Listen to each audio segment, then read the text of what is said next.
Ардактуу биздин теле көрүүчүлөр, НТС телеканалы менен биргеликте биз жолуктук долбоору бүгүн жума күнү сиздер менен кайрадан көрүшүп турганыбызга чексиз кубанычтабыз. Акыркы чыгарылыштарда 40 жаштагы эки талапкер мырза келип, биздеги эң сулуу айым, Айсулуу айымды, Динара айымды чайга чакырган бойдон biz эфирден сырткары узатканбыз. А бүгүн болсо бир күн аралыгында талапкерлер менен катышуучулардын ортосунда жана дагы болсо катышуучулар менен талапкерлердин ортосунда эфир ичиндеги жаңылыктарды сиздерге чагылдырып бергенге болушунча аракет кылабыз. Бүгүнкү эфир өтө кызыктуу болот. Анткени 1 секундтагы түрдүрбөгөнгө аракетибизди кылабыз. Барыбыз экранга жакын келип берсек, биз бүгүнкү чыгарылышты баштайбыз. Vakıt izdep Kalbaya'nın izinen biz joluktuk milyonlardan içinen.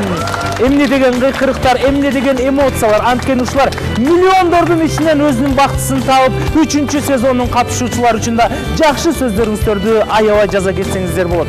Biz бул жака Динара айымга Кубанычбек мырза келе турган болсо, Айсулуу айымга Азамат мырза келген. Ошондой эле катышуучулар менен талапкерлерди күтүп алалы. Бүгүнкү эфир 40 жаштагылар үчүн башталат.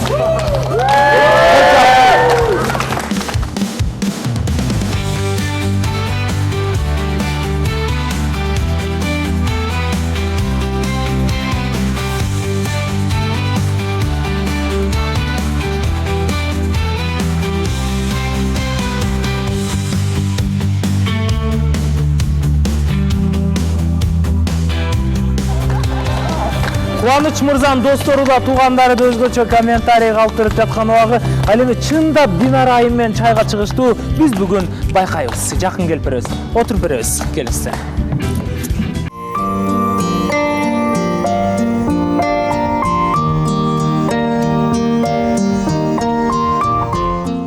Урматтуу биздин көрүүчүлөрүбүз, негизи биз жолуктук долбоорун баштаардын алдын ар дайым бизде бир адат бар. Бул кайсы адат деп ойлойсуздар? Чай. Ал эми да бир адат бар, катышуучулар ичпейт, сөзсүз түрдө алып баруучулар, негиздөөчүлөр гана ичет. Апамдын чайы чындыгында бул өңү дагы, свети дагы, даамы дагы бир башкача. Бул апамдын чайын ичкенде өзгөчө балалык кезиң эске келет. Азыркы убакта апамдын чайы Кыргызстанда 7 дуанда сатылып жаткан убагы. Ал эми Кубаныч мырза, сиздер дагы аш болсун деп карап турсаңыздар, чай ичип баштап коелу, бүгүнкү эфирде.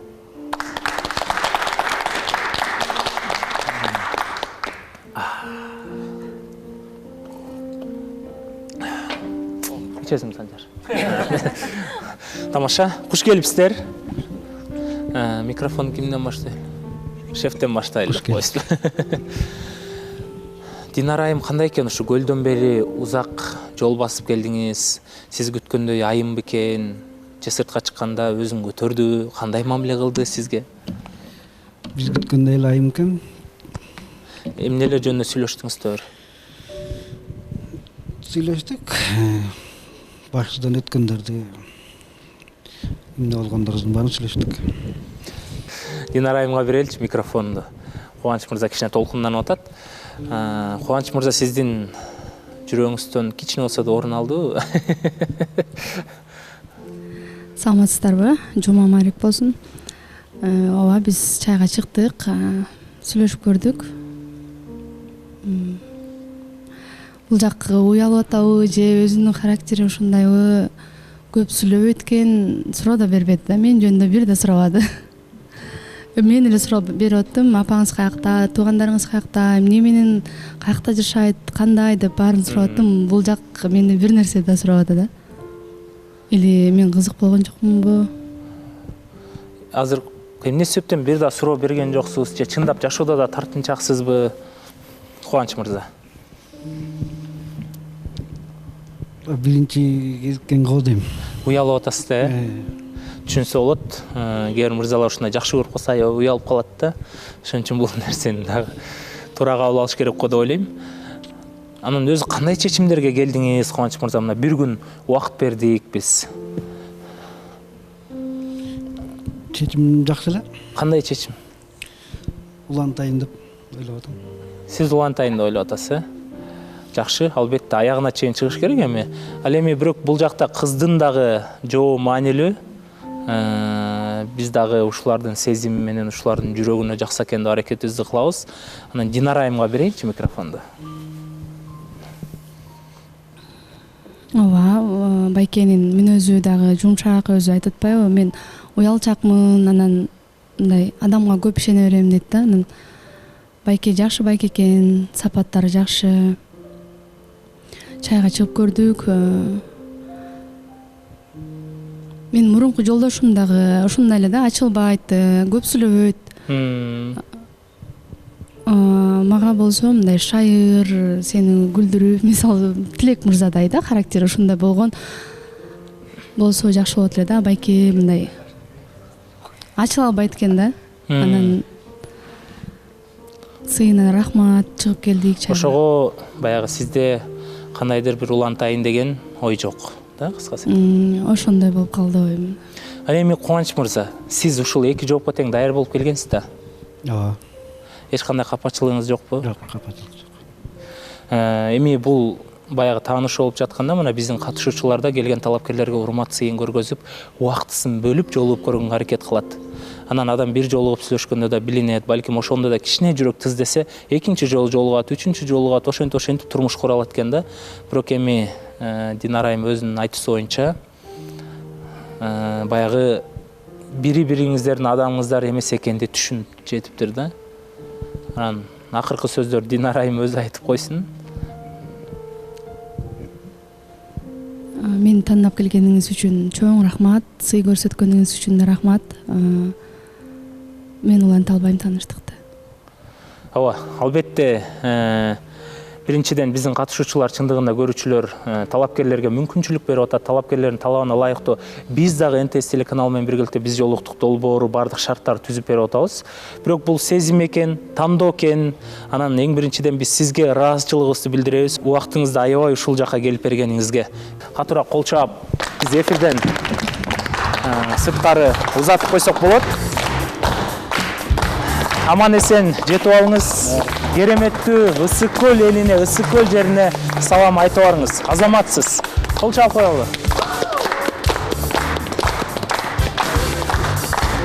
Динара айым. Ал эми айтмакчы, Динара айым өзүнүн талапкерин күтөт.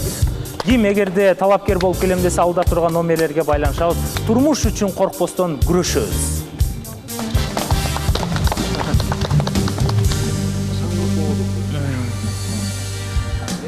Азамат мырза менен Айсулу айымды бул жака чакырып коелу.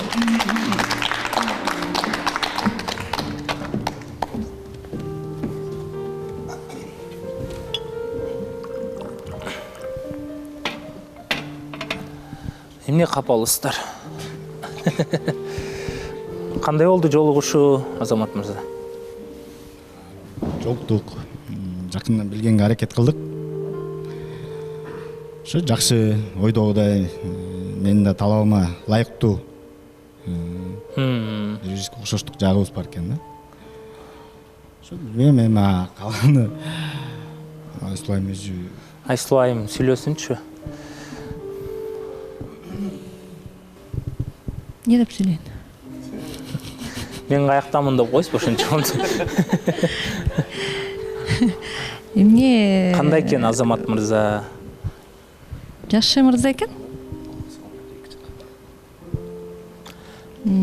Бул жакта айтып бергендей эле, жашоодо деле ушундай эле экен. Сизди бир эмнеге бир нерсеге ыраазы болбой аткандайсыз? Же көңүлүңүзгө толбой жатабы? Бир жолу жолуктук да. Анан сразу эле көңүлүмө толду же толбоду деп деле айтыш кыйын экен чынында. Жок, эми ошол экинчи жолу жолуга турганда көңүлгө толот да кичине.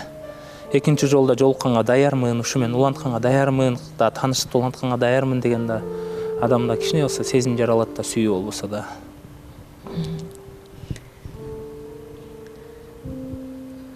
Андай сезимдер жакшы эле. Кандай дейсиз? Кийинкиге улантууга сезимдер жакшы эле.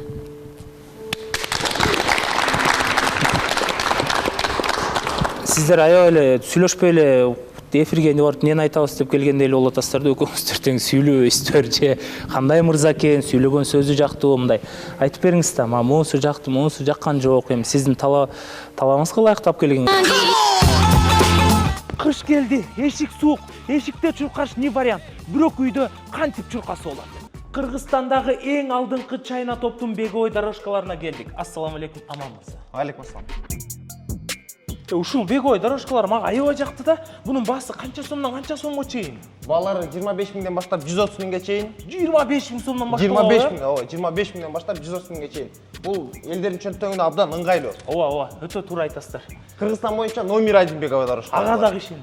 Чайна топ магазининде бир гана беговой дорожкалар эмес, жапчаңы, заманбап, массажный креслолор дагы бар. Үйүңүздөрдө массаж кылып, чуркаңыздар. Анткени Чайна топ Кыргызстандагы эң алдыңкы магазиндердин бири. Эгер сиздер ушул жактан заказ кылсаңыздар, анда 7 областка, 7 дубанга доставкасы бекер. Урматтуу кыргызстандыктар, эгерде сиздер Чайна топтун беговой дорожкасын, массажный креслосун алам десеңиздер, алдыда турган номерлерге байланышып, Инстаграмна катталабыз. Чуркаңыздар, массаж кылыңыздар, жашаңыздар. Аракет кылып атабыз. Ана кайсы жерлер туура келбей атат, кайсы жер туура келип атат, ошол нерселерди. Рахмат, талабыма ылайыктуу алып келиптирсиңер. Мен ыраазымын. 40 жашка чейин деп айткам, 40 жашта экен. Эми азыр чынында эми баары ойдогудай эле экен, мындай жашы деле, кыялдары болсо шустр эле экен, жакшы сүйлөйт экен. Экөөбүз баягы жакшы эле сүйлөштүк, эски тааныштай сыяктуу эле сүйлөшүп эле отурдук. Демек дагы убакыт бар деп ойлойсуздар, да, жакшы билгенде. Ооба. Ошондо тааныштык уланат. Уланталы? Улантыңыз келбесе айтып коюңуз. Сиз айтыңызчы, биринчи анан Айсулуу айым айтсын. Улантайлы тааныштык. Мага эмес, Айсулуу айымга карап айтыңызчы. Улантайлы. Айсулуу айым, сиз жолуңузду берип коюңуз. Суранып калдыңыз, макул эми. Кыскалыгы менен деген ушул экен да бар. Келиңиздер. Орнуктан орун алып бериңиздер. Азырынча сиздер жөнүндө комментарий бере албайбыз. Жакшы. Урматтуу көрүүчүлөр, анда эфирди алдыга карай улайлы. Биз Санжар менен Айнураны жакын келип беришин суранабыз.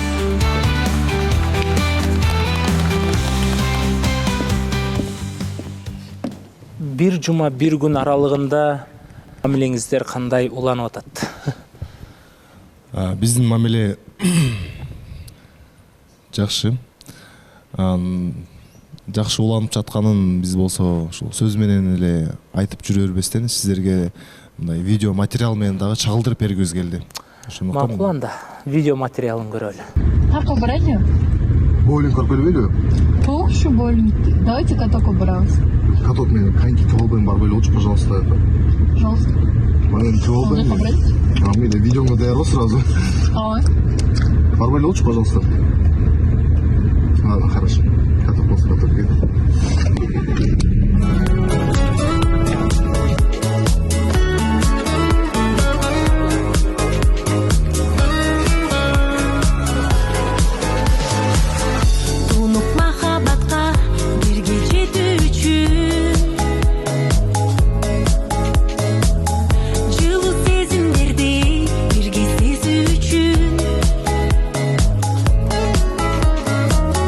Менен издегеним сенден табылган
сонун.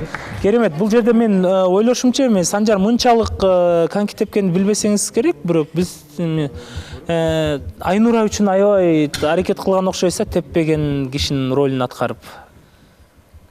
Мага ошондой сезилди да. Чынында эле мен эме ошондой начар мурун тепкем 1-2 жолу, бирок чынында теп албайт экенмин, унутуп калып турмун. Айнура жакшы тепет окшойсуз, Мен кичинекей кезимден эле роликтен баштагам. Анан ролик менен коньки экөө окшош эле экен да. Сиз Санжар байке билет экен десем билбейт экен. Анан кийин ошол как раз мындай идея сыяктуу болуп кетти да. Бирок сиз мындай уят болгон жоксузбу? Чоң эле узун баланы алып келип кайра кулап түшүп эле сүйрөп эле жүрөсүз го? болгон жок. Кыскасы жактуу. Ооба, баары. Сизгечи Санжар? Мага да аябай жакты. Кызыктуу күн болот. Ушул видеодо кандай кызыктуу өтүп аткан болсо, биздин ар бир күнүбүз ушундай кызыктуу өтүп жатат. Ал видеону ким тартты? Кайрадан эле Наргиза. Наргиза, сиз канча жаныңыз бар өзү? Биз Наргизадан сурайлычы. Наргиза, сиз аралашып жүрдүңүз да. Булардын чындап мамилесин көрдүңүзбү же видеого тартып коюп, видеодон кийин жөн эле кетип калып атыштыбы? Саламатсыздарбы? Жок, видеодо наоборот мен урушам да булардычы мындай актриса болуп, бул экөө бири-бири менен эле жүрөт да, мынтипчи. Видеону унутуп калышат да, экөө бири-бирин карап эле ошентипчи. Наоборот, мындай видео жакшы болуш үчүн мындай ойноп койгулачы деп ушинтип суранып, ушинтип жакшы актер, жакшы актриса кылып, мындай чагылдырганга аракет кылдым да. А так негизи экөөнүн мамилеси аябай жакшы. Экөө менен тең жакшы сүйлөшөм, жана видеодо кандай болсо мамилеси да ушундай бекем да булардыкы. Кимиси көбүрөөк жакшы көрөт экен? Экөө тең бири-бирин бирдей жакшы көрөт. Кимиси көбүрөөк аракет кылып, тийишип, эркелейт экен? Санжар окшойт да, видеодон карап. Албетте Айнура эркелейт, бирок кичине кызганды да менден, ачык айткам да. Андай болгон жок го? Жок. Просто мындай Кызгандың го, мындай. Экөөбүз идеяны сүйлөшүп атабыз да. Меники мындай да, бир жерге барганда мындай катокко барабыз, хорошо коньки тебиз, бирок бизде идея жок болчу да. Жолдо кетип баратабыз, эмне тартабыз деп экөөбүз ойлонуп калабыз да, Санжар байке экөөбүз жана экөөбүз идеяны сүйлөшүп атабыз, мындайча айтканда жумуш да, бул делечи мобилограф. Анан идеяны сүйлөшүп атсак эле Айнура мынтип жаман көз менен карап, бир аз кызганганы билинди да. Анан аркеге жетти. Айтып берсиз. Анан эми түшүнүп атам, кыз болгондон кызганат, бирок мындай мен го эми өзүм жумушумду аткарып атам да. Анан жөнчөм кызганба деп деле өзүнө деле айткан эмесмин, бирок мен Санжар байкеге айткам да. Чөтө кызганып атат, мындан кийин видео тартпай эле отурушайбыз дечи. Андай болгон жок го. Жок, Санжар байкеге айткам дейм да. Анткени Санжар байке өзүңүз деле айтып койсоңуз, бул тема боюнча негизи сүйлөшкөнбүз да. Бул тема боюнча сүйлөшкөнбүз. Наргиза байкап атам, менден кызганып атат окшойт деп айтты. Анан бул жактан негизи Айнуранын эгер кызганганын деле туура көрөм. Анан бирок бул жактан дагы бул Наргиза бул мобилограф болгондуктан бул өзүнүн жумушун, өзүнүн ишин аткарып жатат да. Анан кызганбай эле койсоң болот. Мен бир гана сага көңүл буруп, сени жактырып, сени карап жүрөм.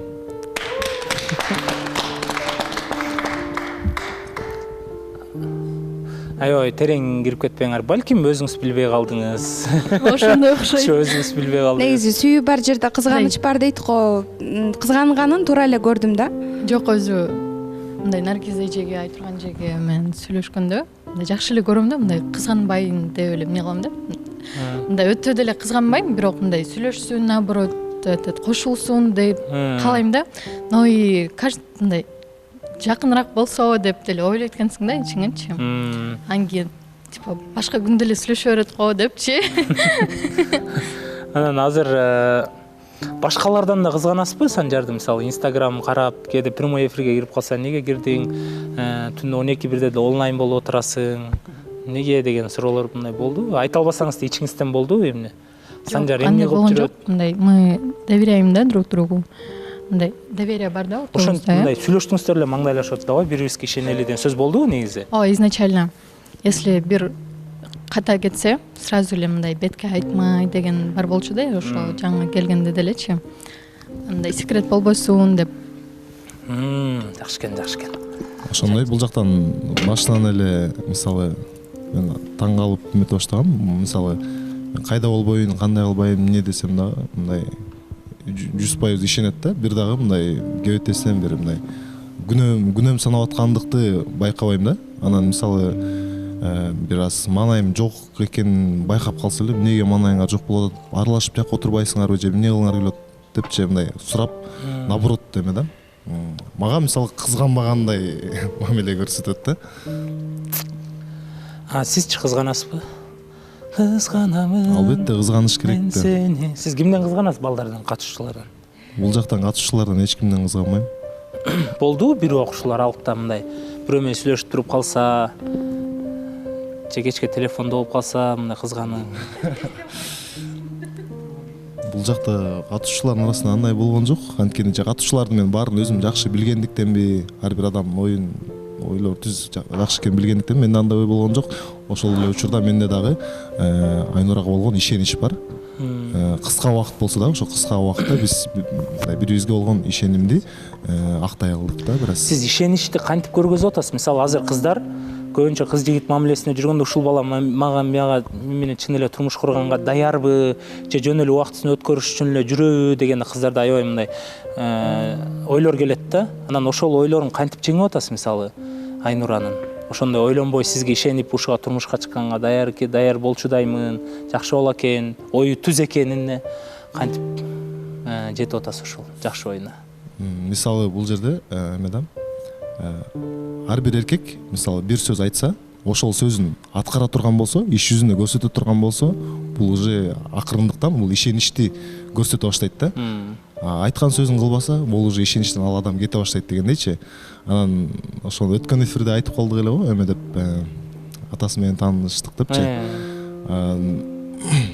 Дагы бир жолу ошо сүйлөшүп отуруп калдык. Ал жерде мындай болуп калды. 25-чи ошо буйруса ошо декабрларда мындай жолугуп сүйлөшүп отуралы дегенчи.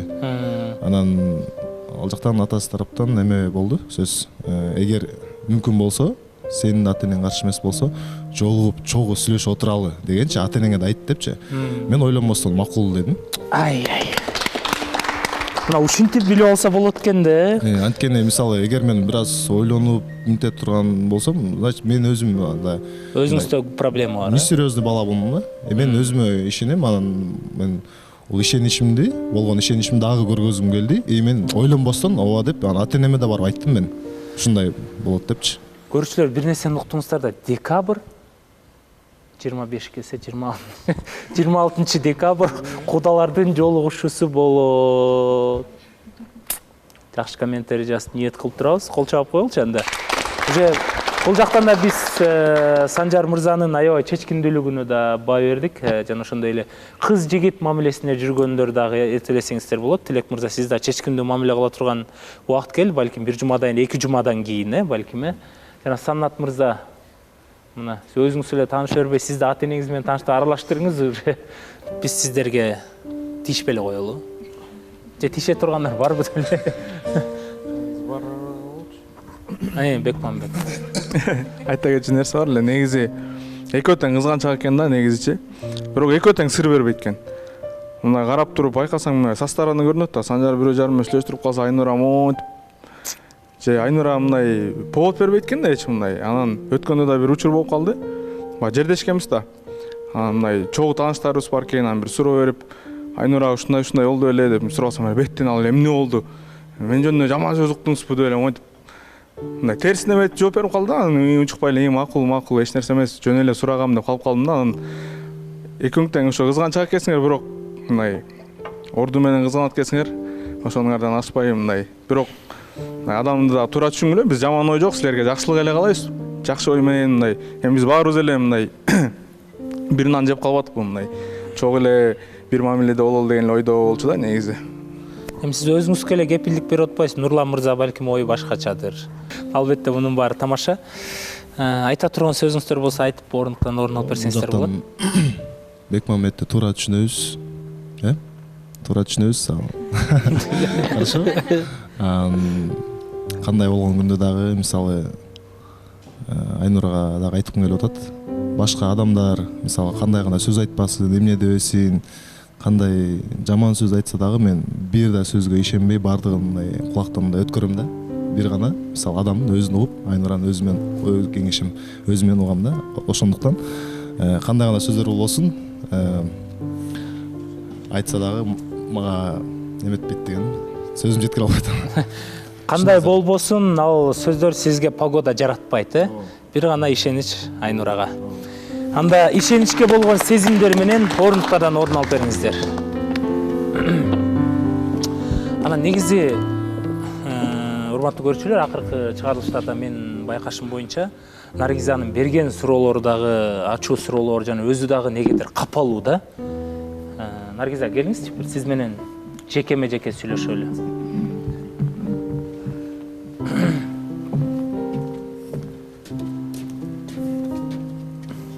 Биздин эле баягы артка кичине убакыт кайрылалы. Негизи Наргиза карындашым өзү маанай ачык, шар жүргөн кыз эле, күлүп жайнап. Мен байкашымча 2-3 жумадан бери настроениясы жок, маанайы жок. Анан байкап комментарий негизи окучу эмесмин. Комментарийлерди окуп, анан Наргизанын өзүнүн личный жашоосуна дагы кирип кеткен адамдар бар экен. Урматтуу эл журттар, эл журт сиздерге кайрылам. Наргизанын ден соолугуна асылып жазылгандар бар экен. Бутуна асылып баягы ошон үчүн ошондойсуң да деген нерселер жазылат экен. Урматтуу эл журт, ар бир адамга сыноо келет негизи. Жаман сөздөн, жаман комментарийден алыс бололу, анткени кыз киши канчалык күчтүү болгону менен жүрөгү назик болот экен. Ошону да байкап койсоңуздар. Анткени себеби Нурландын сырын ачып салдың деген сөздөр көп экен. Баягы мен талапкерим ошо боюнча болуп атат. Анан бул баягы ар бир адамда жаңылыш болот да. Карындашым дагы Наргиза дагы баягы сырдашып деп өзү жаңылып сүйлөп алды. Ошо себептен болду. Негизи ал сыр эмес, кеңешүү гана болчу. Кеңешкенбиз ортодон. Мен ушундай деген нерселер болгон. Анан ошонун себебинен Наргиза ушакчысың сен деген Нурландын сырын ачып салдың деген нерселер болуп атат. Нурлан мырза, кечиресиз. Андай негиз комментарий баарыбызга эле келет го. Эми бул эфирде реалити шоу болгон ачык айтылган ушакчы эмес, бул эч ким. Баарына эле келет. Бирок Наргизаны өзгөчө ал нерсе капа кылбай эле го деп ойлойм. Жок, негизи личный жашоосуна дагы баягы бут ден соолугуна асылганы мен ушул жерден баягы жүрөгүмдү оорутtu да. Анан жалпы эл журтка кайрылам да, ошо бирөөнүн жашоосуна килигишпесеңиздер, жаман сөздөрдөн алыс болуңуздар. Жашоо деген баарыбызга сыноо жашоо бул. Ошол Наргиза өзү сонун кыз. Ал жакта эч кандай сыр болгон жок. Эми ал үчүн мен деле сыр деп алдын деле көңүлүмө алып аптырмын. Азыр экөөбүз Наргиза экөөбүз жакшыбыз. Ошол Наргизанын да өзүнүн оюн уккум келип атат. Наргиза. Негизи мен жашоодо мындай күчтүү эле мындай жакшынакай мындай жакшынакай дейт. Мындай күчтүү өзүмө ишенген ушундай кызмын да. Анан кээ бир адамдар ашыкча эле сүйлөп салат да. Макул, эми ушакчы дей берсин, макул деп көз жүгүрттүм. Ладно депчи. Анан личный жашоого сен бутуң ошол үчүн, сен ушакчы болгон үчүн, бутуң ушундай төкөр, анан сени Кудай ушул үчүн жаратып салган деп ушундай жүрөккө тийчү сөздөр мындай өтө эле мындай жүрөккө тийчү сөздөрдү көп адамдар жазып атат да. Даже сүйлөбөй деле отурсам деле бул эмне сенде ушак жокпу? Ушундай сөздөрдү көп жазып атат да, Канат байке. Анан эл журтка кайрылат элем, негизи мен ушинтип жаралып калганыма, мындай өзүм мындай ушундай бутум ушундоп жаралып калганына мен күнөөлүү эмесмин. Кудай да мени сүйүп, мындай Кудайдын сүйүктүү пендесимин десем болот. Болгону негизи башка сөздөрдү көтөрө бермекмин, бирок ден соолукка байланыштуу ушундай сөздөрдү көтөрө албай кетип атам да. Эми мен ойлойт элем, Наргиза, сен туура эле жолдо кетип бартасың да. Болгон нерсени ортого таштап, эч кандай ушакчы деп айта албайм. Акылдан кээде тайып жиндиси мал, аңкорок жетишпейт дебегиле, айлантып кээде мактап баштан сылап азыктап акырын жебегиле.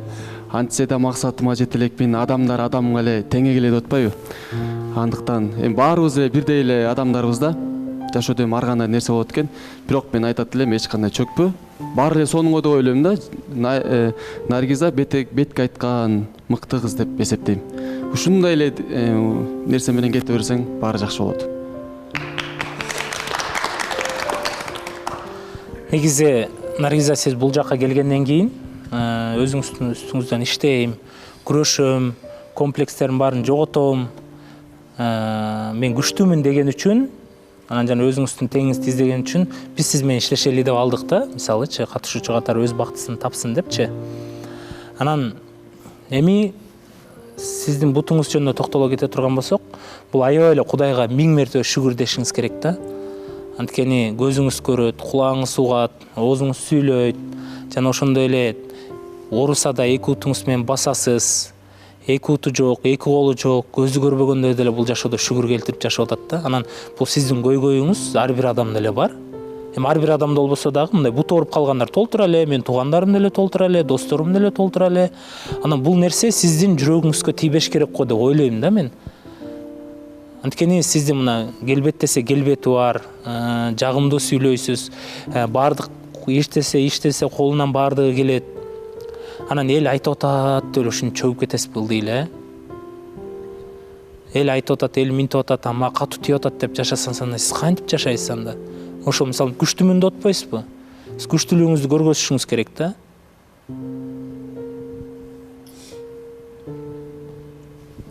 Наргиза, карындашым, сен элдин айтканын эч укпа.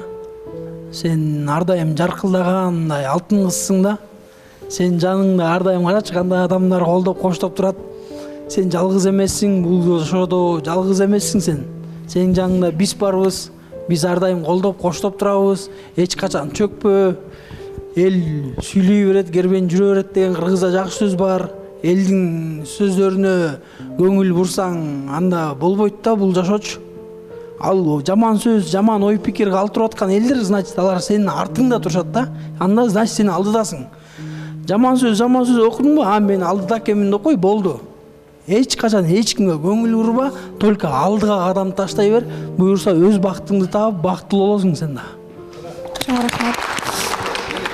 Наргиза, абдан жакшы кыз, негизи абдан сонун кызсың. Кудайым деле, Аллахым деле сен мындай пендесине өзү көтөрө ала турган гана сыноо берет го.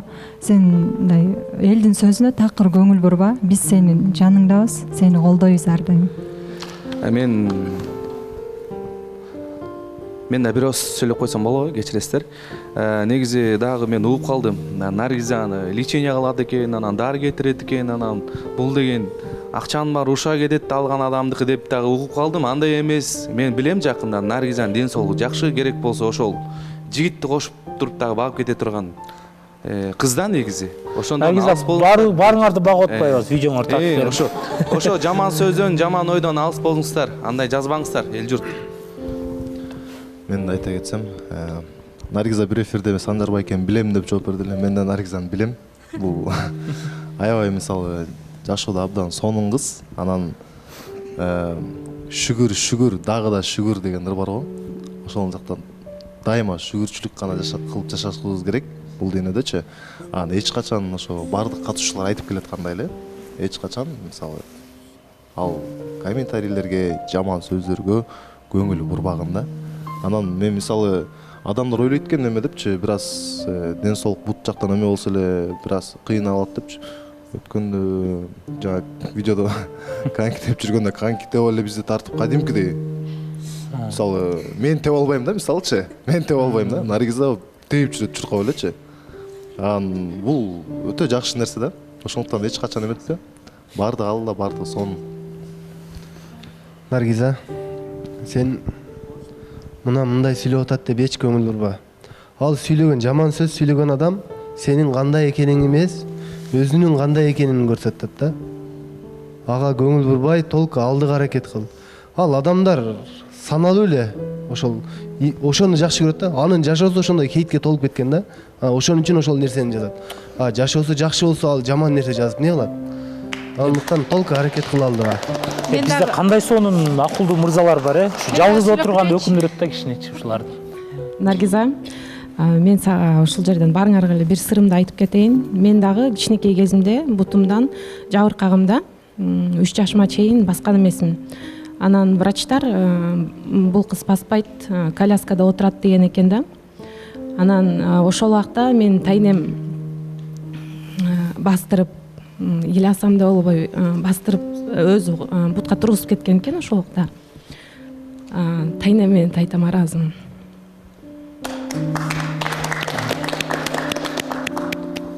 Анан сага айтарым да, азыр деле кээде мен бутум ооруйт, бирок эч кимге айтпайм да, эч ким билбейт.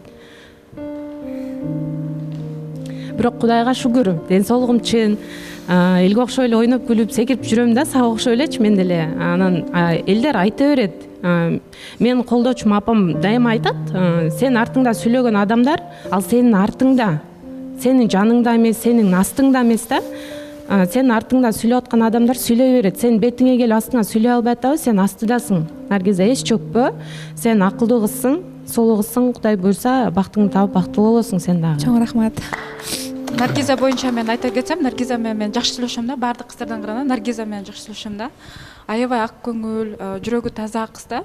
Анан ушунчалык мындай баарына жашык каалайт да, өзүнүн убактысындагы, убактысы жок болсо баарына видео тартып берип, идея берип, эч качан жок дебейт да. Анан билбейм, ушунчалык болгон адамдык сапаттын баары Наргизада бар да. Анан буту боюнча эч кандай билинбейт, көрүнбөйт. Мисалы, биз бул боюнча деле Наргиза экөөбүз көп сүйлөшкөнбүз. Наргиза өзүнүн үстүнөн иштеп жүрөт. Мисалы, уже башынан келгенден караганда азыр намного уже комплекстен арылып, уверенно болуп калдың Наргиза азыр. Анан мындан ары да хейтке көңүл бурба, адамдар өздөрү кандай болсо ошону жазат да. Эч качан аны чоң рахмат. Жүрөккө жакын калып. Бул жерден да мен өзүмдүн оюмду айтып кетпесем болбойт. Наргиза карындашым менен көп сүйлөшөбүз, көп сырдашабыз. Элдерге таң калам, эмне себептен ушунчалык деңгээлге барат дедим да. Кыргыздын кичинекей кара чечекей кызын мынчалык сөз менен айтканга таң калам да. Анткени Наргиза болгону чындыкты айтат, барды деп айтат. Мен сага айтат элем, эч нерсе көңүл курба. Чындыгыңды да ушундан чындыкты сүйлөй бер. Чындыгы күч, аны митаамдар гана билет дейт. Аны чындыгын жазба. Негизи убагында пайгамбарыбыз деле эч кимге жаккан эмес да. Ага караганда биз өзүңүздөр билесиздер, э. Анан да сен ошо артыңа сүйлөп аткан адамдарга көңүл урбай эле алдыны каздара кете берсең, сен ошондой бир ийгиликтерге жетсең, аны менен катар ушул жерден өз теңиңди тапсаң, сен ушул жерден тоюңду кылсаң буюрса, ошол артыңа жазып аткан хейтерлер наоборот батасын берип, тилегин айтат да. Андыктан алдыга карай умтула бер. Ооба, чындыгында Наргиза, эми бизчи аябай биз сизди байкуш кылып, аябай кайгырба деп айткан жокпуз. Биз айтып атабыз Кудайга шүгүр депчи. Бардык нерсе колуңуздан келет. Бардык нерсе бар. Кудай бардык ден соолукту берди. Ооба, негизи башка азыр өзүңүз айтып кетип атпайсызбы, көрүн көзү көрбөйт. Мен негизи дарыланган жерге барганда, мисалы, өзүмөн дагы мындай ден соолугу аябай эле начар, мындай чытканда жанында кандай айтчу эле, мындай адам жок, уже мындай иш кыла албайт да, мисалы коляскада да, мындай жөнөкөй эле мисалы тамак иче албайт, колу жок, ошондой адамдарды мындай дарыланган жерлерге барып көрүп шүгүр дегем да, жакамды кармагам да. Анан негизи өзүмдү бул жерге келгенде эч кимден кем сезбей эле мындай басам, турам. Силер кылган баарыңар деле мындай, силер кандай, баарыңар кандай болсоңор, мен деле ошондой болгону бир эле кемчилик мындай. Эми ал Кудайдын жазганы ушундай экен, эми болгону мынчалык эле мындай сантиметр бутума жетпейт да, мындай. Ошол эле. Бирок мындай адам өзүмдү мындай башкалардан деле кем сезбейм, мындай байкуш болуп делечи, мындай өзүмө ишеничтүү эле жакшынакай эле кызмын. Просто кээде мындай адамдардын ушундай элден, кыргыз элинен суранат элем, мындай жазгандан мурун мындай ойлонуп, бир аз болсо дагы бир аз мындай өтө аша чаап кетпей жазсаңыздар дейм. Ошону эле суранат. Наргиза, мындай да, сиз суранып, жазбаңыз, минтпеңиз деп актанбашыңыз керек да. Анткени сиз алдыга жылып атасыз да. Сиз аппапакай кагаз болуп турган жок, сиздин жашооңуз, күнүңүз жазылып атат. Жазылганда бул кагаздар булганып баштайт. Бирде чалынасың, бирде жыгыласың. Ошол сыяктуу жазылган сайын адам алдыны көздөй кетип баштаганда артынан толтура негатив сөздөр ээрчип баштайт да. А эгерде сиз элдин сөзүнөн корксоңуз, анда үйүңүзгө барып жата бериңиз анда. Эл деле бир жолу биз жолуктуктан азы көрөт, 2 айдан сизди унутуп коет да. Ошон үчүн мага жазпаңыз дебей, селиңиз, позицияңыз барбы? Аллага шүгүр келтип туруп, ошо менен только вперед кетишиңизди каалайбыз. 1000 эсе жазсын, миллион жазсын. Бирок биз сизге ишенебиз, жашоодо ийгиликтүү болушуңузга. Чоң рахмат. Кол чаап коелу.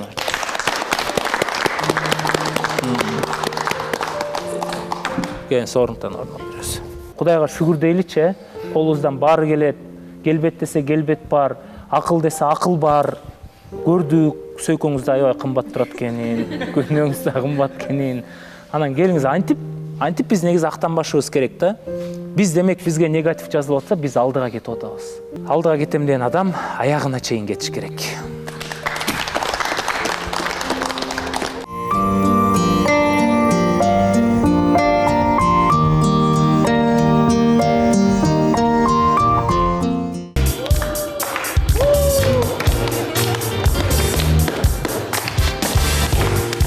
Шаңдуу музыкалар менен бүгүн өзгөчө эмоцияга толгон эфирибизди алдыга карай уласак, биз бул жакка талапкер болуп келген.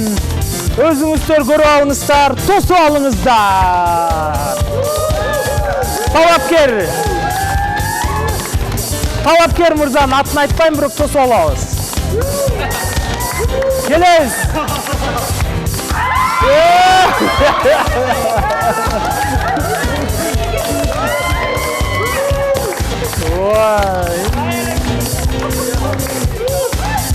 Ассаламу алейкум, куш келипсиз.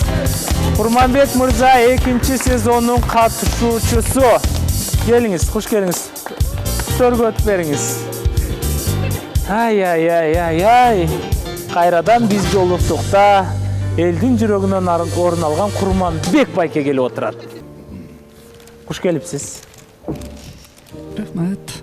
Маанайларыңыз жакшыбы? Жакшы, Кудайга шүгүр. Эфирден кеткенден кандай өзгөрүштөр болду? Эфирден кеткенден кийин жакшы, буюрса жакшы өзгөрүү. Толкундан белесизби? Толкундан отасызбы кичине? Толкундан алып кичине.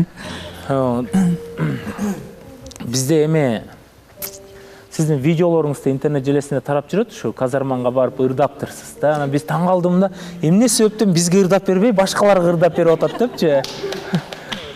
Анан бүгүнкү чыгарышты балким ыр менен баштайттырбыз. Бир куплет болсо дагы. Мүмкүн. Кол чаап коелучу аны, Курманбек мырзага балки. Ошол айым жөнүндө балким бир жарашыктуураак бир куплет ырдайсызбы? Кайсы айымга келдиңиз ал? Бизге да кызык болуп атат негизгиси. Мейлиңиз ында. Катарлаш жүргөнүмдө баркың сезбей, канатсыз каларымды неге эстебей, коштошуп койдум беле, курган жаным канткенде, сенсиз өмүр өтөт дебей. Ай, керемет, мына керемет. Сиз катышуучу болуп турганда Динара айымызга талапкер болуп келди эле да. Анан ортодо баягы келишпестиктер болуп, анан сиз эфирден кеткенсиз. Динара айым кайрадан катышуучу болуп калган.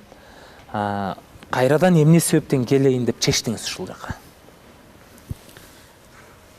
Алды менен студияда катышуучулар менен учурашып алайын. Саламатсыздарбы?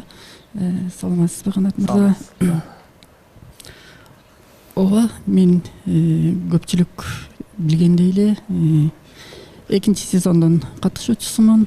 Сиздердин долбоор аркылуу азыр көптөр көрүүчүлөргө жүзүм таанылып, элге бир аз көрүнүп, экран аркылуу ошо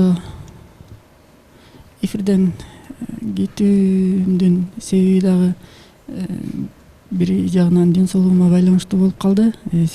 Сезондун аягына чыга албай калдым. Срочное лечение алууга туура келип. Анан кетип жатканда сиздер таптакыр эле келгис кылып кетирген жоксуздар. Мага талапкер болуп келүү мүмкүнчүлүгүн бердиңиздер.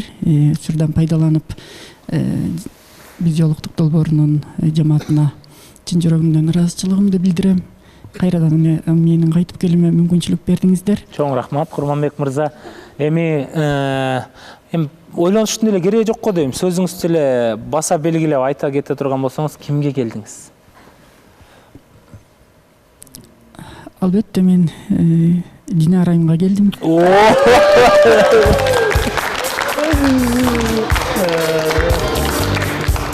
Эки жолго түштүлөр. Келиңиз биякта Динара айым.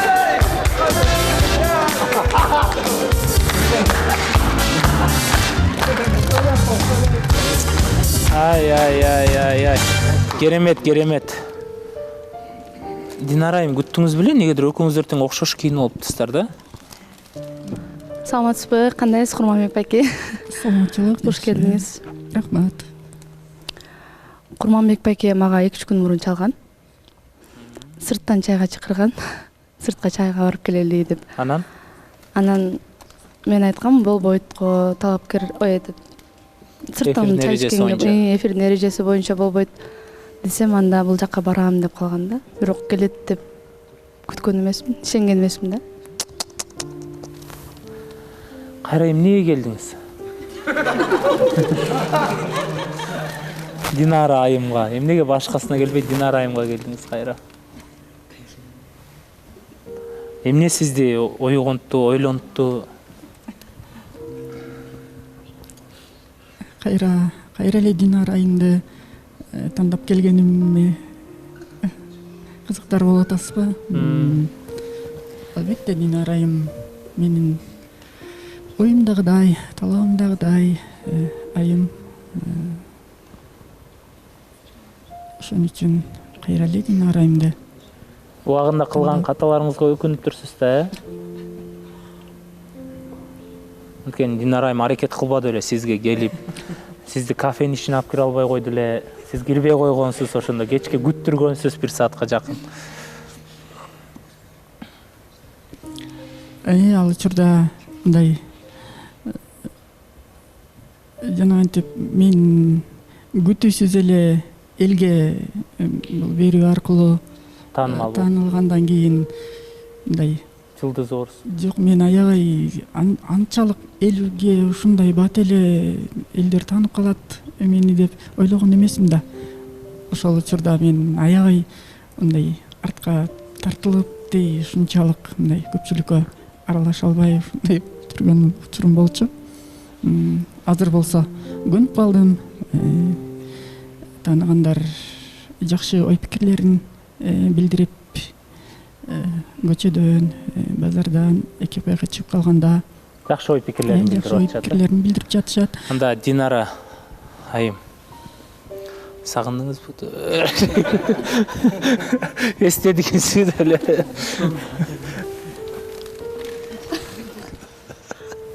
Санат мырза айткандай аябай күттүм, качан келет деп. Мен биз мурда мен Курманбек байкеге талапкер болуп келгенмин, бирок аягында экөөбүз сүйлөшпөй калганда Курманбек байке мага жаман ой калтырып, мындай аябай жаман дебейм, бирок жаман смстерди жазып туруп мени блокко салып салган элеңиз да убагындачы. Анан эмне түрткү болду кайра ошол оюңуздан кайтып келгениңизге? Эмнеге ошол моментте мага мындай жаман смстерди жазып, мындай кагып туруп блокко салгансыз да? Инстаграмдан дагы, WhatsApp'тан, бүт жактан блоктоп туруп. Азыр сизге эмне түрткү болду кайра келгениңизге, ошонун баарын ойлонуп? Блоктон чыкты эле, Инстаграмдан, WhatsApp'тан. Мен ошо жаман смс деле жазган эмесмин. Ар канча бир убакытка чейин жазган деле жокмун, чалган деле жокмун. Ошо бир жолу эле бири мындай кечирим сурап кечирип кой, туура эмес эмне кылып койсом деп ошону жазган. Мындактан мындай эркектер эмнеге кыздарды жаманаттуу кылып кете бересиңер? Баарына эмес, конечно, эми ар бир адам өзүнүн сөз ээсин табат да. кылганын үчүн мен айтып атам да, болбогон нерсени мен айтпайм да.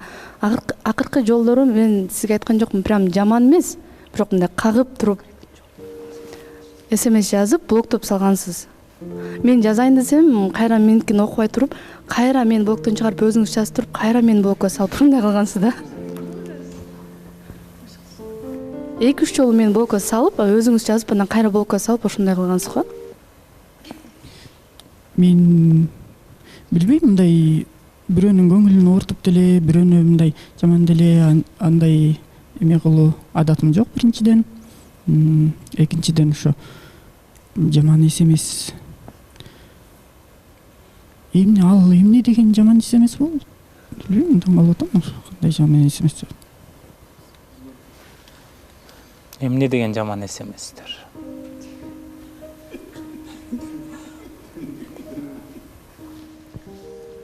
Жок, мен жаман деп айткан жокмун. Мени кактыңыз мындай бүткөндөн кийин типа мындай аябай нааразы болгондой SMS-терди жазганда мен да эсимден чыгып атат, бирок нааразы болгон SMS-терди жазып баягы Instagram экөөбүздүн сүрөтүбүздү салып койгон экен. Анан ошону өчүрүп коесузбу, эми биздики токтоду да десем, сенин сүрөтүңдүн мага кереги да жок.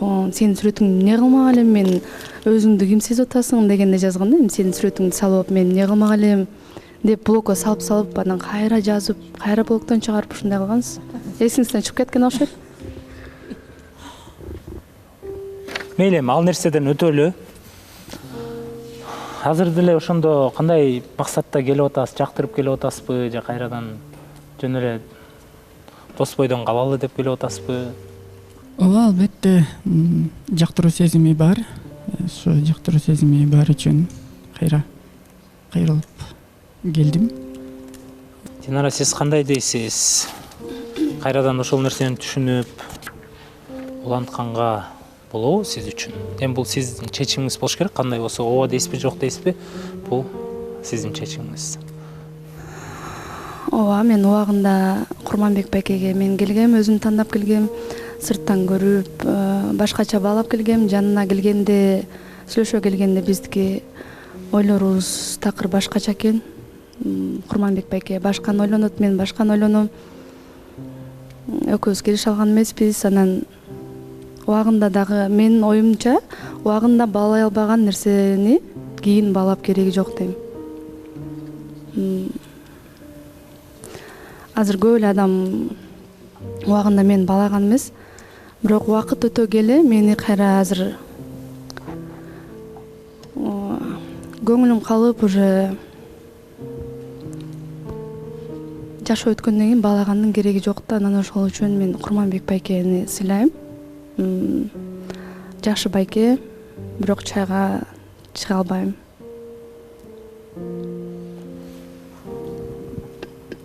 Кандай дейсиз? Айнура сүйлөйсүзбү? Сиз ошондо кечирим сурайм деп келдизби Динара эжеден? Ооба. Динара эмес, жана интернетте сөздү көп угуп калган окшойсуз. Убагында бир инсан мага көңүлүңдү бергенде мен сага өмүрүмдү бергенге даяр элем деген. Эми адам деген баягы катасын билип атат да, катасын билип сизден кечирим сурап, анан келип атат да, ошого да бир мүмкүнчүлүк берип, өзүңүз деле айтып жүрбөдүңүз беле, ой мага ошо Курманбек байкеде болгон эле балдар жагат деп, мындай оюңуз ишке ашып атат да азыр бул жердечи. Мысли материальный деп коет го. Анан жөн эле баягы же может уялып атасызбы, же намыстанып атасызбы, бирок бир көрүңүз, чайга чыгып, балким өзгөрдү, балким каталардын баарын мойнуна алып, баягы адам өзгөрөт да, каталардын үстүнөн иштейт. Балким ошондой болду, балким мунусунда такыр башкача болот. Жакшылап ойлонуп иш кылыңыз деп атам да.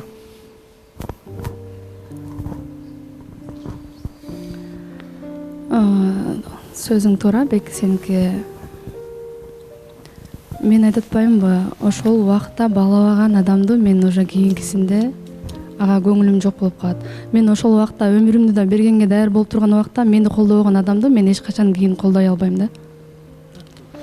Саламатсызбы? Биз эми менен сүйлөшөлүчү. Суроонун деле кереги жок го дейм менин оюмча. Курманбек байке. Уккандай, Динара айымдын чындап эле көңүлүнөн калган окшойсуз. Динара айымдан өзүнүн талапкерин күтүп отурат да. Сиз көз карашыңыз кандай? Макулсузбу ушул нерсеге? Ооба, эми турмушта ар кандай болот да. Кээде биз күтпөгөн чукул бурулуштар, кээде таптакыр артты карай бурулуп калат эмеспи.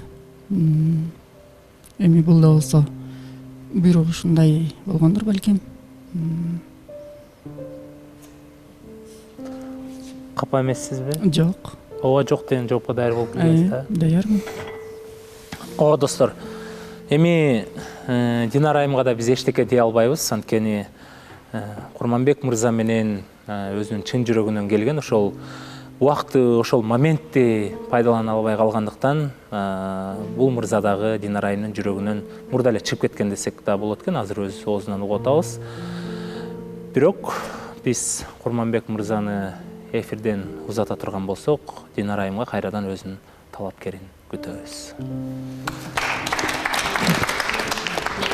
Курманбек мырза, ушул жакка келип бергениңизге кайрадан эми балким бир болбой калсаңыздар дагы жигиттик кылып сизден кечиримин сурап, гүлүн алып келип отурганга дагы бир катуураак кол чаап койсок болот,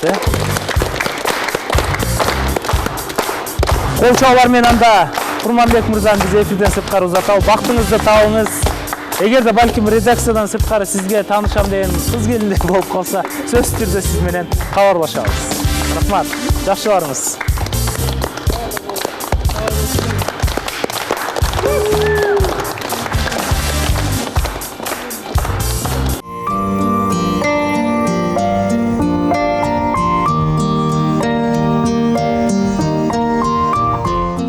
Чындыгында бул жашоо экен да. Кээде өйдө кээде ылдый болот экен. Микрофондон эле билинип атса керек, Өйдө болгондо көбүп кетпеш керек экен, ылдый болгондо чөгүп кетпеш керек экен. Анткени бизден баягы акылдуу адам бирөөлөрдүн ошибкасын көрүп, мындай үйрөнөт деп коет го, акылсыз адам өзү ошибка кылып, анан жашоодон үйрөнөт экен да көп нерсеничи. Анан негизи алып баруучуну перебивать этпейсиз, Не болот? Мага мүмкүн болсо бир сөз бересиңерби? Уруксаат. Мен сөз берейинби? Мен сүйлөп айта турган сөзүм бар эле ошо. Келиңиз, аябай шаштыңыз го. Кызбек.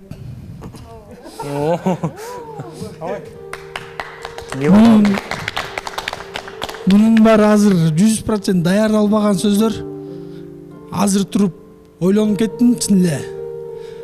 Экинчи башынан эле келгенде эле жүрөгүм башкача болуп эле.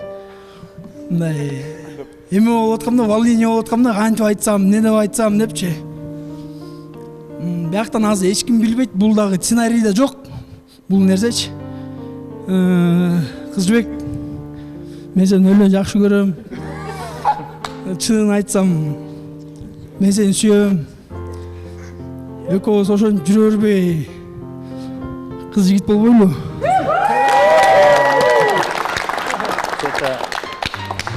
Суранам, мындан ары ортобузду бекемдетип,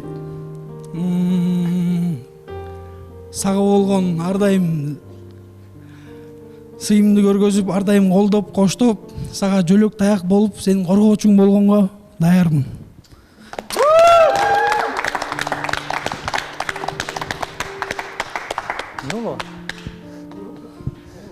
Жакшы. Кол чаап турбойлу, чын айтканда. Туруп кол чабасыз балким, Эмнеге бизге айтпай ушуну кылып атасыз? Бирок студиядан кылып атасыз туура эрежеси менен. Бирок мен келген жокпу? Бул нерсеге негизи жакшы деле даярданып келейин дегем. Бирок бүгүн ушундай, билбейм, башынан келгенден бери уже жүрөк айт деп калды да. Анан өзүм дагы мындай ичте сактаганды жаман көрөм, сразу айткым келет да. Сразу мэримин төгүп, мындай азыр гүл алганга же мындай эме алганга возможность болбой, возможность бар, бирок убакыттар болуп калды да. Гүлдү буюрса эме тартылгандан кийин деле, тартылып бүткөндөн кийин деле гүлдү берем да. Мисалы, биз көптөгөн приложениялар көрүп жүрөбүз, бирок гүлү жок приложенияны биринчи жолу көрүп окшойбуз, Анан эң негизи баягы гүлдөн да эмес, жүрөктөн чыккан сөз жүрөккө тиет дейт, бирок ушул сөздөр Жибек айымдын жүрөгүнө тийдиби, тийбедиби, биз көрөлү анда Жибек айым жообун.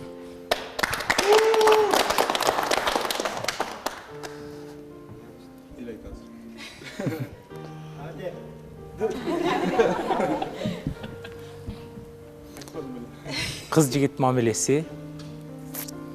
Эч кандай эч нерседен коркпойбуз.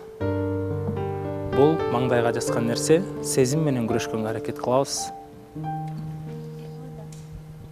Турмушка чыгып аткан жоксуз. Дагы да ойлоно турган кез бар, алдыда убакыт бар.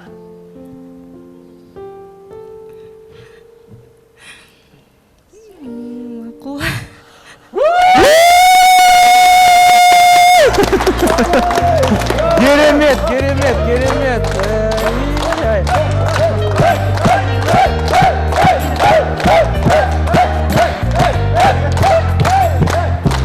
Кантип ушундай болсун, Кызыңдын көңүлүн алыш үчүн эмнеге гана барбайсың, Ой, Тилек мырза жаман хитр экен да. Мына эч мындай расход болбостон өзү эле келип, колун сурап макул дедирип болду го.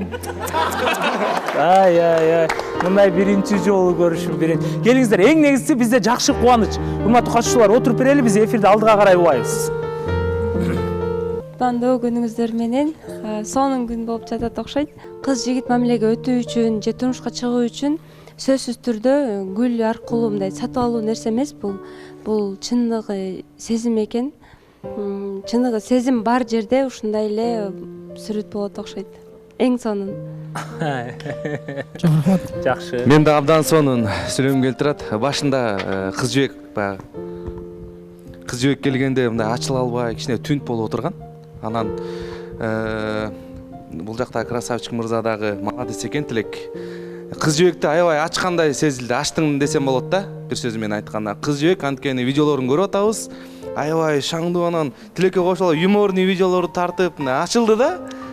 Мен ойлойм, ортосунда экөөнүн тең бири-бирине болгон сезими күчтүү деп. Экөөңдөн жакшы бир түгөй күтөм. Кудай буйрса. Бактылуу болгула. Чоң рахмат. Саламатсыңарбы? Тилек, мен сага ишенгем. Аябай кубанычта болуп атам. Ушундай ачык шайыр жигит экенсиң. Кыргызымда ушундай жигиттер көп болсун. Анан кыз жибекке да айтат элем, сени Тилек ачты окшойт. Сенин жүрөгүңдөгү, ичиңде болуп турган нерсени Тилек алып чыкты окшойт да. Мен аябай кубанычта болуп атам, силер үчүн бактылуу болгула. Чоң рахмат. Кутмандуу күнүңүздөр менен. Айтып кетмекчимин, ушунуңардан жазбагыла. Өтө көп суу куйбагыла, өтө аз да куйбагыла, дозасы менен куюп. Ар дайым жакшылыктуу болсоңор, биз силер үчүн ар дайым кубанычтабыз. Чоң рахмат. Күтүлбөгөн болгонго баарыбыз таң калып эле калдык го. Бул эмне, катышуучулар деле түшүнбөй калды. Көрүүчүлөр деле түшүнбөй калды. Келиңиз. Саламатсыздарбы? Баягы көз кубанып, кулак уганып айта тургандай жаңылык болуп атат, кубанычтуу. Эмнеден бул жерден только жакшылык каалайм. Баягы көңүлүбүзгө толуп, жүрөгүбүз сүйүнүп турат. Мындай жаңылыктар жалаң ушундай тез болуп турган болсо, баягы тойдун айылы да алыс эмес го деп ойлойм. Аман болгула, бактылуу болгула. Буйрса. Чоң рахмат. Наргиза. Мен Тилек байкеге суроо бергим келип жатат. Мындай гүл берип деле, мындай сунуш кылса жакшы болот беле дейм да. Себеби буга чейин Санат мырза деле, Нурсулан мырза деле мындай үлгү катарында калганда, анан ошол себептен айтып жатам. Анан гүл бербегенденби, ошо мындай кыз жибекке көңүлү сууз отурат да. Гүлдү мен камаздап бергенге деле даярмын, бирок азыр мындай уже карман албай кеттим да, өз айтканга туура келип калды. Убакыт бар, убактысы менен убактысы келди го деп ойлодум. Өзүм жүрөгүмөн чечим чыгарып айттым. Убактысы келгенде эми ошо элдин астында мындай жакшынакай кылып, ушундай сурасаңыз жакшы болот беле дейм да. Элдин алдынан деле сурайбыз. Наргизанын ою ошондой болот да, ошо элдин алдына шашып койгон жоксузбу? Балким гүл алып келсеңиз болот. Эми ошо убактысы болуп атат да. Мындан кийинки бир камаз гүлдүн балким кереги жоктур, Мен да толуктай кетсем болобу, Канат мырза? Мен дагы Наргиза айымды толуктап кетсем. Ооба, азыр жибек ошондой ойдо калып калды да, мындай көңүлү чөгүп калды. Жибектин мечтасында баягы Санат Меримдикин сурап атканда, билесиз, өзүңүзгө болгонсуз ыйлап бир башкача бактылуу болгон да. Азыр дагы ошондой бактылуулукту көргүсү келген. Мен оюмча ал дагы. Кеп гүлдө деле эмес го дейм да. Кеп көңүлдө да. Билбейм, мен айтышты туура көрдүм. Мен негизи эмки жумага эметейин деп аткам, бирок мен уже мактан арман албай калдым да чын. Билбейм кандай түзөсөөр ошондой түшүнгүлө да. Тилектин ичине батпай кетти го деп ойлойм да. Ачык мырза го. Анан ушул жерден эле ичине батыра албай айтып жиберди го заранее депчи. Бул мен ойлойм даярданып аткан турабы? Анан эми может быть ушул эфирден кийин чыгып деле мындай кечки тамакты романтичный кылып коет, Ооба, буюрса. Жок, бул жерде түшүнбөй атасыңар. Мен мисалы Тилекке каршымын да азырчы. Эми бул приложение кылып атабыз, түшүнөбүз сиз романтик экениңизди. Бирок убагында бербеген нерсенин эмне кызыгы бар да? Убагында гүл алып келип бере алган жоксуз. Жок дегенде бир гүл болсо да мындай кичине мындай фондо кызыктуу көрүнөт эле да, мына могул гүлдү сага берип атам, кыз жигит болуп сүйлөшөлүчү депчи. Анан бирок могул жака эчтекеси жок келип алып, анан мен бир камаз гүл берип коем. Гүл деген менде мондай, анан менде возможность бар, это бул уже чектен чыккандык, еще кыз жибекти да сыйлабастык деп билебиз да. Сөз менен эмес, иш менен аткарсаңыз жок дегенде ишенмекпиз да. Сөз менен деле, иш менен деле аткарып коебуз. Тилек мырза, аткарсаңыз анда аткармаксыз да, эмнеге аткарбадың? Аткарып коебуз. Билбейм, азыр кандай негизи мен эфир үчүн келген эмесмин. Мен негизи кыз жибек үчүн келгем. Мен кыз жибек үчүн. Жо, сиз жинден баарын кылганга даярмын да. Чын. Кылбагандан кийин мойнуңузга алыш керек да чындыкты. Жок. Азыр убакыт кереги жок. Рахмат. Убакыт ушул убакка чейин болгон да. Эми ушинтип качып кеткен болмок беле. Жок, бул негизичи. Мындай да, урматтуу көрүүчүлөр. Даярданыш керек. Биз биякта күндө айтып атабыз. Даярдангыла, шашпагыла депчи. Бул жакта шашкандын айына мына азыр гүл барып келчи, биз катышууларды эмени күтүп отура беребизби биякта могу дейт. Тилек бая келип гүл алып келип кайра приложение кылат депчи. Кыз жибек келиңизчи бияка. Дальше продолжать. Мындай даярданмакпыз да, биз чогуу аракет кылып, жумуш үстүндө кылып, сонун кылып бермекпиз да мындай атмосфераны. Кыз жибек ушул сизге катуу тийген жокпу? Гүлү жок. Кое туруңуздарчы, мен суроо берип атпайм бул жака, Гүлү жок, сизге ушундай кыз жигит бололу деген үчүн сизге катуу тийген жокпу? Мен азыр эмне айтарымды да билбей турам, мындай түшүнбөй калдым да чында. Катуу тийген жок? Жок. Несі қандай екен ушу Тилек мырза? Азыр бизди таң калтырды да, аябай мындай романтик болуп, баардын нерсе алдын ала ойлонгон жигит катары көрүнчү, жок бул жолкусун эмнегедир. Балким сизге жагып атса, демек жакшы да бул нерсе. Биздин оюбуз ушундай болуп атат да. Тилек мырза кандай адам экен өзү жашоодо? Жашоодо жакшы эле адам. Жакшы. Аз Тилектики туура деп ойлойсуңар, кыскача эле? Наргизадан башкалар айтып калачы. Мен таң калып калдым. Туура эмес. Таң калыштуу эле болуп калды негизи. Булга чейин даярданып келмекмин деп айтып атпайбы? Даярданчу адам эфирге келип алып туруп резко ойлонуп кеттим, чечим чыгардым. Булга чейин деле ойлонуп жүрсө болот болчу да. Бир жагычы. Анан бияка келип мен шашып чечим чыгардым, шашып айттым деп. Любой нерсени кадам кылардын астына адам по-любому эртерээк ойлонот. Даярданса дагы болмок да негизи. Ар бириңиздердин оюңуздарды баалайм. Бирок мен Тилекти туура түшүндүм. Бардык жагынан азыр Тилек чынында чын жүрөгү менен келген, чын жүрөгүнөн сүйүп, чын жүрөгүнөн сезим билдиргени бул баардыгыбызга айкын эле болуп турат. Анан азыр мындай акыбал ситуация болуп калганы, мунун өзүнүн бир себептери бардыр. Эми аны балким ал өзү айта албай аткандыр. Бирок балким чынында ушул жерде бул мындай карман албай айтып дегендейчи. Анан эми туура айтпайм, эмне айтарыңызды билип турам. Заранее даярданыш керек болчу. Ооба, анысы да бар. Бирок биз аркы жакта Тилектин чоң жүрөгүнүн астында эмне жаткан, эмнеге мындай болуп калганын ал болушунча түшүндүргөнгө аракет кылды, бирок биз аны билбейбиз. Мен бирок Тилектин сезимине, чын жүрөктөн мына кыз жибекке болгон сезимине мен ишенем да. Санжар мырза, биз баарыбыз эле ишенебиз, ишенбей койгон киши жок. Болгону бул жерде кылган нерселер айтылып атат. Азыр сүйбөйт, анан кылбайт, анан мындай деген жок. Бир камаз алып берерине деле биз ишенебиз, жакшы көрүп, сезими чындык экенине да ишенебиз. Болгону азыр мисалы сөздүн аягына чыкпай деле монтип мүнөзүн көрсөтүп туруп чуркап кетип калганы деле. Эфирди сыйлабай, биз тиякта турабыз. Туура эмес болуп калды да. Мояктан чуркап кетип калганычы. Калашынча кетип. кыздын көңүлү эмне болду, эфирдин мисалы эфир жүрүп жатат азыр, монтип чуркап кетип калды.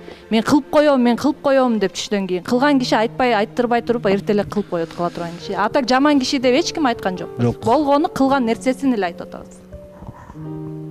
Бизге айтыш керек болчу. Анан тура кал эле, эртең Санжар деле мага тийчи деп тура калса бер бардак болуп кетеби? ооба, бул азыр эфирден бул жерден чуркап чыгып кеткенде туура эмес болуп калды, бирок Тилектин могу айткан сезимдерин билдирген кадамын мен да туура көрүп атам да.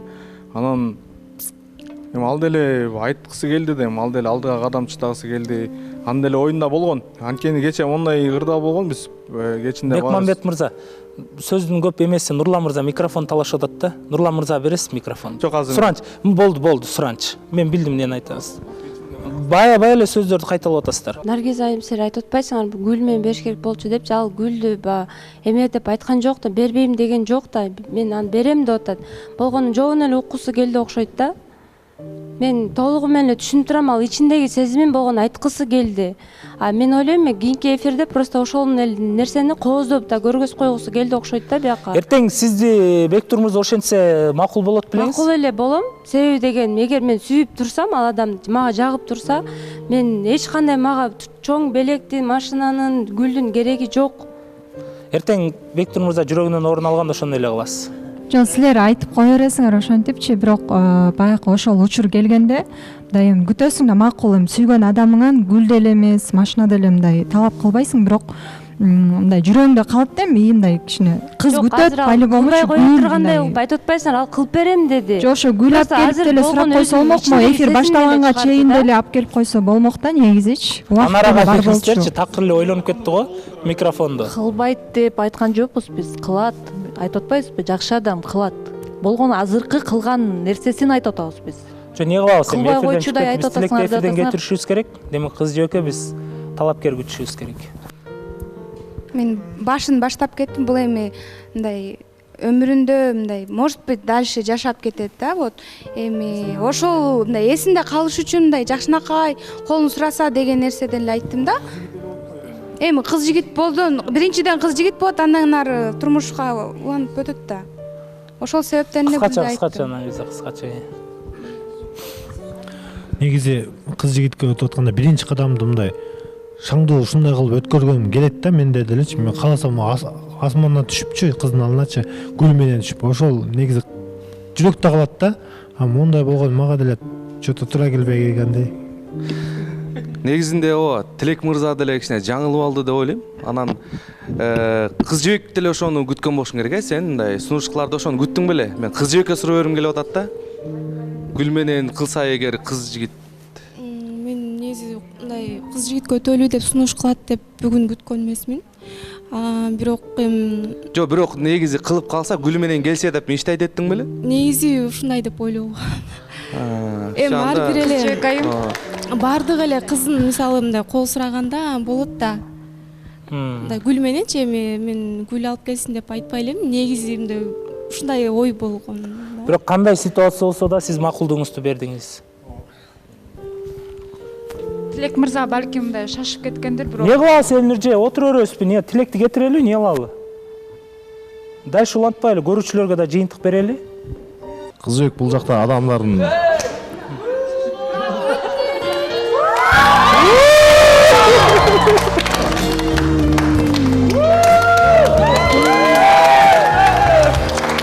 Эми шашпайбыз.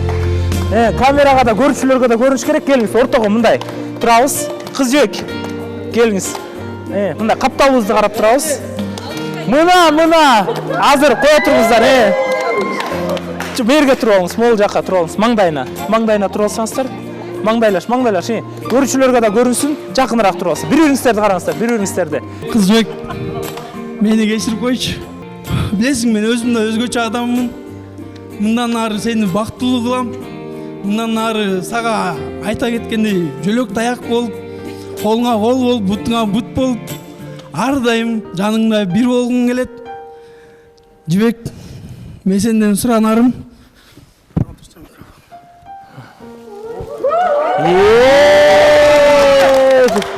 Жибек, мен өмүрлүк жарым болгонго даярсыңбы? Чөгөлөдү. Круто, супер. Attırmaysan be.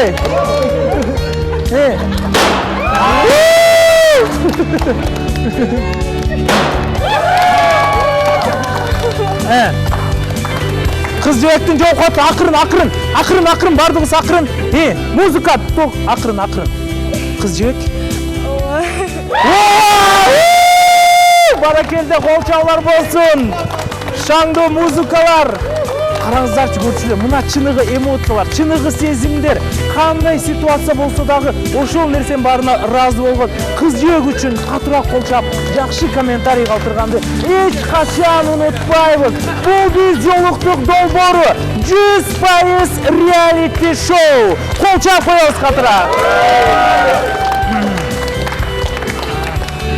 Чындыгында бул нерсе пранк эмес, чындыгында бул нерсе кыз жибектин ички сезими кандай, Тилек мырза үчүн ушундай таза экенин биз билгибиз келди да.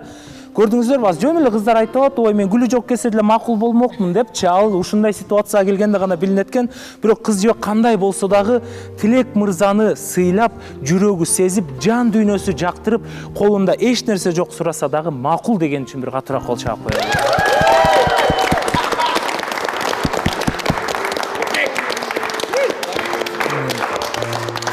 Не дей аласыңар эми ияда?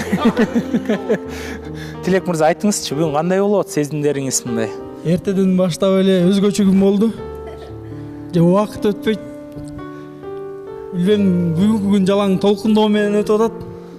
Мындай жок деп койсочу деп ойлодуңузбу? Азыр эшикке чыкканда мен Кудайга мындай жалынай ийдим да, мындайча айткандачы. Биринчи Кудайдан сурадыңыз, Биринчи Кудайдан сурадым. Туура ушул Кудайдан сураш керек биринчи. Сразу чыгып эле эртең мен негизи өзүм дуа кылып чыкканмын да. Баары мен ойлогондой болуп кетсе экен депчи. Кудайдан дуа кылып сурап, Кудайга шүгүр, Кудайым мен менен экен. Жибегим макул болуп турат.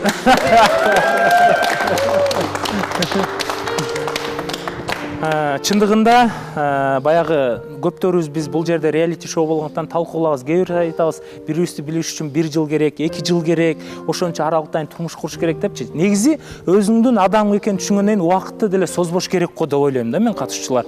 Демек бири-бириңге экенин түшүндүң, демек убакыт созбостон ошол нерсени кармап калганга, турмуш куруп жашап кеткенге аракет кылыш керек. Азыркы убакта мен жакшы ниет коюп атам, балким көрүүчүлөр да жакшы ниет коюп аткандыр. Кудай буйрса ушул 2025 жылга чейин, балким 2025 жылдын башы, 2024 жылдын башы тойдо жолугуп калабызбы деп ойлоп атам да мен.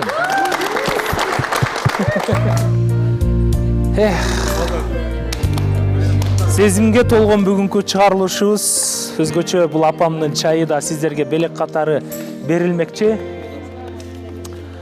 Ал эми биз болсо бакыт издеп калбай анын изинен, биз жолуктук миллиондордун ичинен деп кадамыбызды таштап, талапкерлер менен катышуучулардын Кыргызстандын саны көбөйсүн деп, жалгыз жүргөндөрдү үйлөндүрөлү, ошолорго жакшы себепчи бололу деп, МТС телеканал менен биргеликте аракетибизди күнү түнү кылып жаткан убагыбыз. Эгерде сиз дагы өзүңүздүн жарыңызды, өзүңүздүн теңиңизди 7 миллион кыргыз элинин астында издегиңиз келсе, анда биз жолуктук долбооруна чакырабыз. Биз жолуктук долбоору бул Кыргызстандын эң алдыңкы долбоорлорунун бири. Бүгүн сиздер менен болгон Канат Шабданбеков болду. Биз жолуктук долбоорунун негиздөөчүлөрүнүн бири, алып баруучуларынын бири. Ал эми бир нерсени айта кетмекчимин. Гүлназ айым неге жок дегендер, Гүлназ айым ырчылык менен алектенгендиктен чет өлкөгө дагы биздин жарандар менен, биздин элибиз менен жолукканга кетти. Кудай буйрса бир айдан кийин чыгарылышта кайрадан болуп калмакчы. Урматтуу көрүүчүлөр, 2 жашка бакыт каалайбыз. Ал эми сиздер үчүн Нури Dance Beachler тобунун эң жакшы бийи менен аяктайбыз.